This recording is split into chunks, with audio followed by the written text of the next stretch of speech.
Well, hello and welcome. I'm Sue Britz, And I'm Tina Lookbakk. Welcome to Retired. the podcast where we talk about what life is like when we put on new tread, new wheels that move us to our next adventure.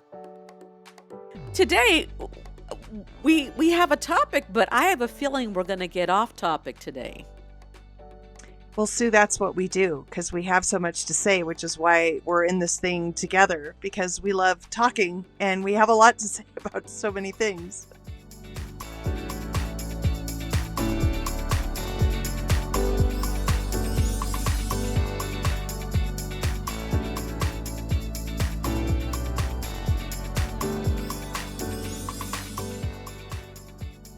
So, excuse us, listeners.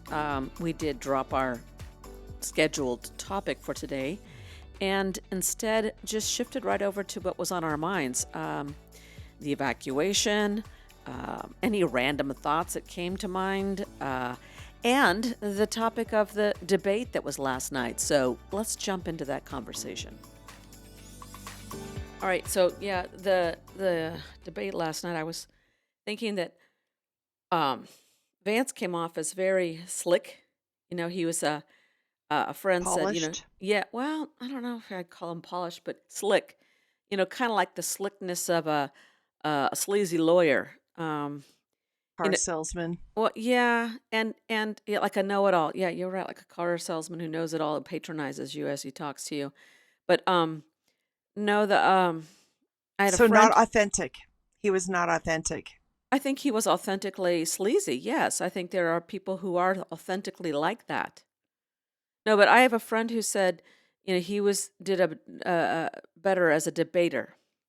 Not that what he said made sense or there weren't lies and so forth, but as a debater. And I'm thinking, okay, well, I looked at Walsh and he seemed just more un. I would say like unpolished, like a debater.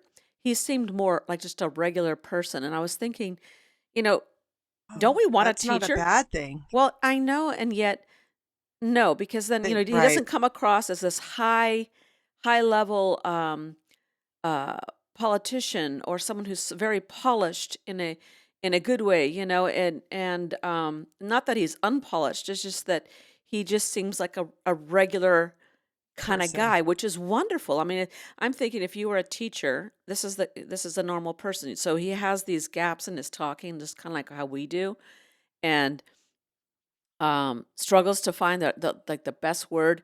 I'm not struggles. I would say, he's trying to find to be precise Yeah. about what he's saying and not gloss over stuff or have so many things prepared in a script so that, obviously he was prepared. But his style of talking was more like a regular person. And I don't think that's a bad thing. It's not, but for the vast majority of people, they want it to look different, Yes, right? and that's my point. It's an image. Exactly. And that's what you're saying is the image wasn't there. But actually, do we want image or do we want real? Right. I And prefer real, but it's because we can think through it. But most people want to just look at the shiny package. yeah, and well, and maybe they want to look at the shiny package and just say, I wish he was more like that. But then, Oh, you know, it kind of takes away from if you invest your energies into being that highly polished veneer, uh, I like that veneer. Uh-huh. it may not. It takes away from your time to learn and get experience in other areas that will better serve you as a public servant. And I don't think, you know, I I liked him. Okay. You didn't come across, you kind of scared me this morning because you paused. When I Well, asked the question, what did you think? And you paused. it was Too interesting. long of a pause. Well, it was interesting too, though, because when you saw Harris and Trump debating, they look very different, of course. But it's an expectation. You've seen them so much, and it wasn't. One is so clearly more appealing than the other. Okay, with these two, with Vance and Waltz, it was very marked their differences too. I mean, they both had the a black, a dark suit, the correct color tie, and but then their faces. You look at Walsh, and he does look older. He's got that gray hair, and he looks older than us. I would say. I think we've aged better. Um, but it wasn't like Thanks. So. so old that he looked decrepit, or like he needed a walker or something. Vance looked better than I had seen him in other media. He didn't have the big dark stuff under his eyes, and his eyes didn't look dark. They looked normal. And so they did a really nice job on makeup. He looked younger. So I don't know. I don't, like everyone's saying, I don't know that that's going to change anyone's opinion one way or the other. There were things that were not fully, um, there were some untruths on both sides, a lot more on Vance's side, of course.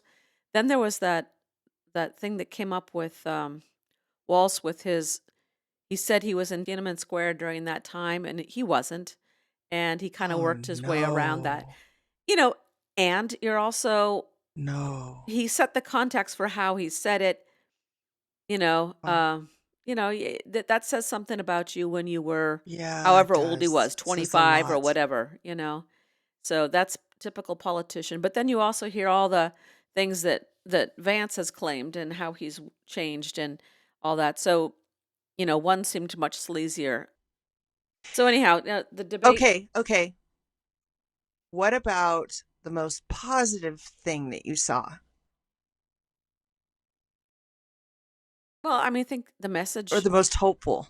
the messages that Waltz gave. He was talking about women's rights. They were talking about abortion and the loss of Roe v. Wade. He framed it as a women's health issue, and talked about the rights of women and how we treat women. It was all very pro woman as a human being, and it's like I loved hearing someone, in our generation, a man standing up for us. Thank God, and it's like yeah, that was for me the The big strongest moment. I takeaway? was cheering, yay! But yeah, ah, interesting stuff. You didn't watch it, huh? No, I'm so discombobulated with the fire and the helicopters and the planes. It just I don't have the headspace right now. I It's been really difficult. So I did what I learned that I do. Do you want to know what I've learned my fundamental coping strategy is? What's that? Cleaning and Oh, organization. oh, So I completely ripped apart my bedroom and I cleaned it really well, reorganized some of the furniture, threw out some things, and basically kind of packed for the evacuation in case we have one. So I got a suitcase out that will be my permanently ready suitcase with the most critical and important things. So I can just grab it and go if like it had to be really fast. okay. So that felt kind of nice, and I made a packing checklist and I printed it and put it in that bag so it's ready to go to pull out for all the other things. So it sounds odd, but it felt very calming that I have a plan. So I'm kind of grateful to have this second experience, um, because there are some things I wish that I had packed the first time, and some things I'm glad I didn't this time or won't if necessary. No, it doesn't sound odd at all. I mean, to me, it sounds like common sense. If that would really put you at ease, knowing that Yes, that there's a plan, ready. and it makes sense. It's tested, and yeah, I think that would give you a lot of Just peace. yeah, Just peace. peace. Yeah. And I want to share with you, I think I did a little bit, but I think it's kind of funny. So I worked through the evacuation plan. And the last time we went down to inner LA, and I thought I was going to die for all kinds of reasons. And part of it was just I escaped living in an urban concrete environment for reasons that I am now sure I did the right thing. So now here I am trying to heal myself and stay calm in the middle of urban, like not a tree around. Like the street we were on, like it was all concrete, everything all around, and no parks really to go to. It made me appreciate our town up there, North Sioux. It is really an exceptional town. There are parks everywhere. Every like 10 feet, we have parks, and it's beautiful. So I was not in that environment. And what I learned is, and it goes back to my divorce, when I bought my convertible and I had my dad's truck, I drove into the forest all the time. That's what I did on the weekends. And I went by myself, I took my dog, and I just drove through the forest. And so it occurred to me that's how I heal. So I got to thinking, well, it started with the whole looking up Airbnbs, and I'm looking up at places in the desert, where they might take a dog, some pretty places like Joshua Tree. And then I thought about regular places down in LA, maybe be closer to my daughter in San Diego. And I just got sad. Like, I don't want to drive 2.5 hours, spend a whole ton of money in an area I don't want to be. So I thought, well, Tina, let's play with this a little bit. Like, where would you want to go? And I thought, well, I've always wanted to show Maria Yellowstone. Like, to me, that is the happiest place on the planet. Like, I love it. It's just moose and bear and elk with big antlers and buffalo walking by your car. So I'm like, Yellowstone. And then I was thinking back to the last trip we made as a family. And I was kind of ridiculed, except for my youngest daughter. But the other two ridiculed me because I said, next time we go on vacation, let's go to Montana. Let's get like this little cabin in the woods that overlooks a river, and we can play board games and sit on a porch, and we can fish, and we can go out in the creeks, and and if we can, let's find horses and go horseback riding. And then it occurred to me that hasn't changed. So why not go to Montana? So I started looking it up. It was cheaper than anywhere around here because it's out of state in the low season, right? So I could stay in this beautiful cabin. So I found one and I hearted it. There was not a cabin around, and it was up on a hill and it overlooked everything. And I'm like, that's it. So I looked at Maria and I said, you know what? Let's see our friends that have been offering their place down in the desert. Let's bring all of the things that we need for our business so it's safe, and then park my car there and then drop it off, come home. Because if we plan it ahead before the rush hour hits, then let's load up your Jeep, which we've done so many camping trips in, and put all of our camping stuff in there. And let's go. Let's take a road trip. And then all of a sudden, it was like, this is a horrible thing, but I'm actually excited. So either way, it's a win. So, it's all how you have to look at it. I could be in this position where I'm enjoying. I know that it won't be perfect. I know that I'll still be sad and concerned, but at least I'm not suffering in the middle of concrete land in a place spending oodles of money, and it's terribleness for me. So anyway, that's my plan, and I'm like kind of proud of it. That sounds great. I mean, yeah, to be able to just pick up and go, that's wonderful. That's the way to do it. Yeah. So there you go. For all of you out there who ever have to contemplate a fire evacuation or evacuation of any kind, plan, really think about what brings you happiness and just plan to do it. Mm, that's great. Yeah. Yeah, a lot of people would like to go to the concrete jungle, though, or the urban setting. It's true. And I love them for it. And that's so them, right? And that's what makes the world unique and different. I'm Yep. not that person. Yep. I believe I need to be with trees and creeks and forests and berries and animals. So, And clean air, and yeah. You were talking about how in this town we've got all these parks and stuff. oh, I don't know if you've yes. been back recently. Things have No. changed. When not all that drought happened, it started, and it went on for years. It started affecting trees, and a lot of the trees have issues. And then the high winds that whip No. and hit the trees. So trees have been an issue. Branches fall. We even had one that fell and killed a woman in a park. She was playing with her little Up kid. here? Up there? Yeah, yeah. In It our town? yeah, they were playing in a sand pit, and it killed the mother, and the kid was there. But So they've been going around trying to take care of trees. Our infrastructure is really not looking good.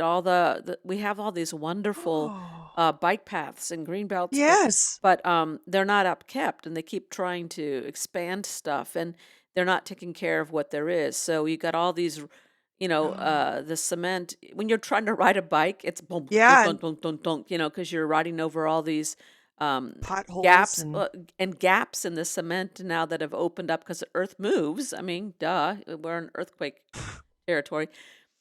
And then, like over here where I live near a retirement community, and like the old people are out there with their walkers and their wheelchairs and tunk tunk tunk and tripping, and they try to come and shave some of the edges, but then, it's just so laughable because like one little edge gets slightly less, but it's, not enough to make a difference. They got to resurface it. They got to fill the giant cracks and grade things. And then, a lot of is the it still green? no, well, that's the other thing is people during that big, during the big drought times, and then through COVID and everything, people have stopped watering their lawns, and so some people have gone to, zero landscaping and changed it out, and others have just let their lawns rot and die, and that's kind of standard now. And so you go through a neighborhood and it's all brown and yucky, and you're just it's kind of depressing. The culture of taking care of your yard is It's not gone. there. And I think this is Wow. has happened in lots of our country, but certainly it's clear, we're seeing it here. And so infrastructure just doesn't look good. I mean, so you see all kinds of weeds in the streets and trash, and then there are the people who the unhoused, and you see all kinds of camp stuff, and all the these areas along the How's our highway. unhoused population? We've always had one, but have you seen it surge? Oh, that would be a whole nother episode, Tina. Are you kidding? Yeah. Well, I did during COVID, and one of my I felt like I was in the twilight zone where I'm asking people, don't you notice that there's so many more tents? Do you not notice there are so many more homeless or unhoused? It was so painful to me. And it was weird because most people don't notice, recognize it, care. And for me, my heart was breaking because I'm like, no, there are cities now. We didn't used to have cities everywhere along the freeway, but our town was relatively unscathed. So you're seeing a change. I Oh, mean, it's a huge change. And then there's crime. Crime has changed things. And we were over at a bike shop downtown the other day, yesterday, and this bike shop has had like 3 or 4 times their windows broken, and just all there's crime, and the streets downtown are full of urine and vomit and stuff, and what? it just it everything's kind of looking really, Different. yes, very much so. Then you drive to other neighborhoods, other cities, and you're like, wow, okay, this is kind of how our town used to look not so long ago, but Oh, kind of feels like a long time ago now. So times they are a changing.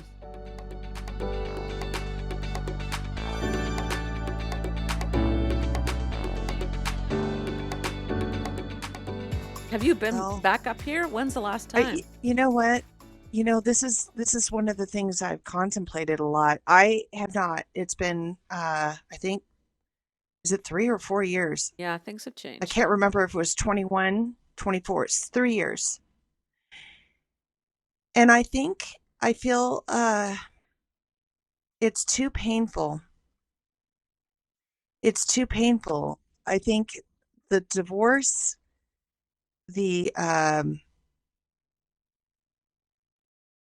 I think the divorce and the effects of that divorce and the things that have been said that were inaccurate and so untrue. And I haven't wanted to walk back into that environment. I had to fight strength every day, and it taught me to be a truly strong person. But I just feel like, why would I want to walk in and touch another hot stove? I agree. So I miss people like you. I actually miss my therapist. She was amazing. I miss my drum instructor. There are things and people I really miss, but I also feel that it's painful. That's where I raised my kids. Um, there's just a lot of pain involved, and I hope, at some point I should be able to heal that. But Right. yeah, I don't Gee. think I can do it. Yeah. Not now. No, I understand that. And there's not necessarily anything here that you need to come back Thanks. rushing back for, you know?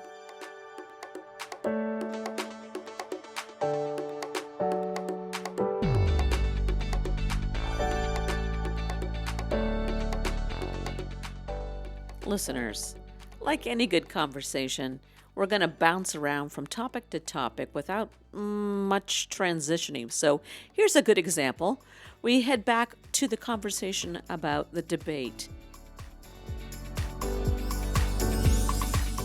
Okay, so in the debate, it came up this, what do you do about safety in schools? Okay. I Yeah. forget how it was framed. I should probably have.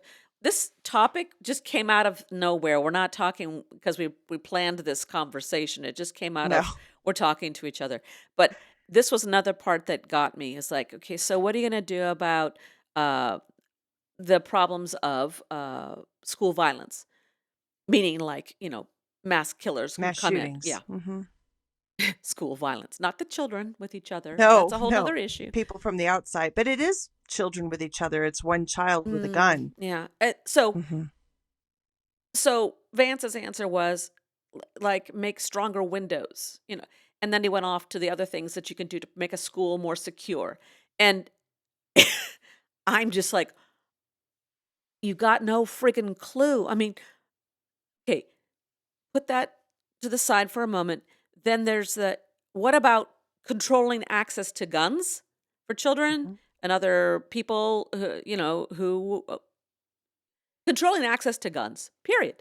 Eliminating access to automatic weapons that are used in war. Because you don't use a gun for war to go out hunting, and you can't use that logic, No, you okay? don't. That's correct. And then I also go back to school. Okay, so now we're going to make our classrooms like super secure. Kids are going to notice all this, and they already do. And imagine being a child again, hello adults, going to school, no, thinking Yes. that you have a likelihood of getting killed, getting shot by an active shooter at your school. What the hell? And then you're also going to take the monies for school, for teaching, for taking care of the infrastructure of the school, but more importantly, paying the teachers a living salary and teaching children. You're going to take those monies and put them into more secure windows. Wow. Wow. I remember when they put in these little rubber foam blocks for the door so that you could flip those, Oh, yes. and that And was then they this disappeared. that was the security that we had. People go, "Oh, didn't the doors lock automatically?" Are you kidding? We have our little keys. We're lucky that the darn key works, and then we don't have a key to every door in the school to secure a room that we might be in. Oh my No. gosh, no! And then the windows are at the height of your knees, and there's a whole wall of them. All you got to do is use the butt of your gun, smash it, and step inside. I mean, come on. I think it's the bigger problem. Of course, gun control and access to them, but you know, in all of these situations, Sue, every teacher noticed in advance, if not for years, this child, there is something wrong. Hmm. This child, there is something wrong. In every situation, people are like, yep, we've been talking about it. So why not spend money on counseling? We had a counselor. Her job was just inundated. I looked at her and thought, how do you get up and go to work? Because you are barely scratching the surface every day because of all the other directions you're pulled. And if you actually get to counsel a kid, which is your job, how miraculous is that? What if we had teams of counselors so that when the teacher goes, there's something really wrong, and the whole panel of teachers is like, you're absolutely right. Let's take care of the problem. And maybe, wouldn't this be amazing? By getting counseling, perhaps that person who who may not have been able to function once getting out of school could now function and thrive and have a meaningful, hopeful life. I mean, that's where we should be spending money, don't you think? These are people that need help. These are people that need tools. These are people that have been surrounded by people who've needed help and never had tools. So they don't know any better. They just keep reliving the same generational thing that the other generation did instead of fixing the problem. Yes, so con- gun access, gun control, mental health support, the whole System. environment, yeah, the whole culture around this. The cultural response shouldn't be weaponize and secure. It should be Wow. let's be proactive, as you're saying. Be proactive. Create a culture that doesn't produce this. You're not going to get 100%, but I mean, and we can't agree on anything in this nation anymore. We're so split. But my goodness, we're going to continue to make our schools a like a lockdown facility, and you don't think kids are going to see this and They do. internalize all they I know we do. They all do. And but to do this even more than it's already being done, they already have their active shooters, drills.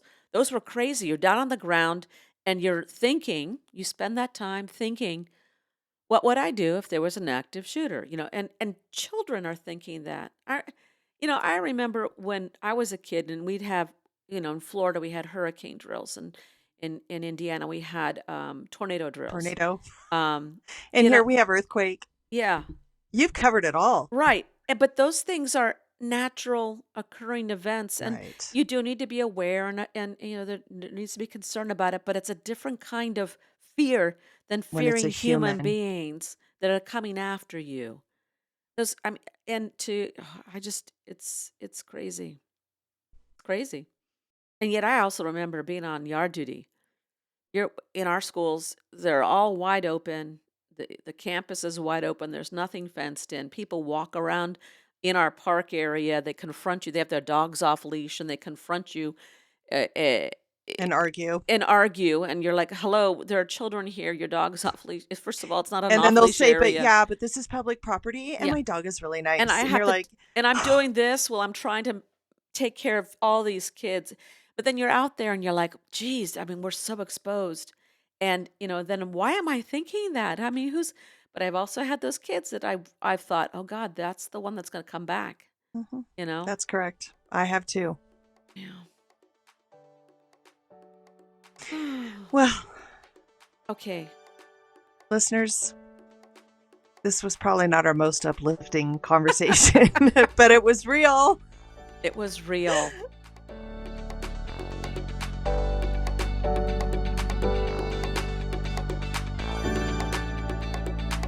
That wraps up this episode of Retired. Thanks for listening. Until next week, please feel free to lend your feedback or ask questions by emailing us at retiredpodcastnewtread@gmail.com. You're invited to follow us on Facebook at Retired Podcast New Tread. Check the show notes for links and contact information. Retired is co-hosted by Sue Britz and Tina Lokkbakk. It is produced, directed, and edited by me, Sue Britz. Music and graphics are by me too. Please click to subscribe so that you won't miss your chance to join our retired road trip.